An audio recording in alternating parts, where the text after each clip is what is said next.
Hello everyone, আমি বৃষ্টি। আমার নতুন একটা ব্লগে তোমাদের সবাইকে ওয়েলকাম। আজ আমার শরীরটা ভীষণই খারাপ, কোনো রকম কোনো ব্লগ করার কোনো ইচ্ছাই ছিল না। তো খেতে বসার সময় মা বলল ব্লগ করো, আজকে আমি রান্না করেছি সবাইকে দেখাও। তো আজ মা করেছিল আমড়ার টক, ডাল, ভেন্ডি পোস্ত আর গাটি কচু বেগুন আলু দিয়ে মাছের ঝোল। তো শরীরটা ভীষণ সত্যি খারাপ, বারবার মাথা ঘুরছে, মনে হচ্ছে যেন পড়ে যাব, বমি বমি ভাব লাগছে, আর জ্বর জ্বর সর্দি কাশি, গায়ে ভীষণ ব্যথা। তারপর খেয়ে এটে মামামকে নিয়ে ওপরে চলে এসেছিলাম।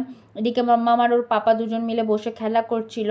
দেখো ও একা একা বসে খেলা করছে। আমার যখন শরীর অসুস্থ থাকে ও পুরোটা বুঝতে পারে, ও আমাকে জ্বালাতন সেরকমভাবে করে না। দেখো এদিকে চুপচাপ বসেও খেলা করছিল।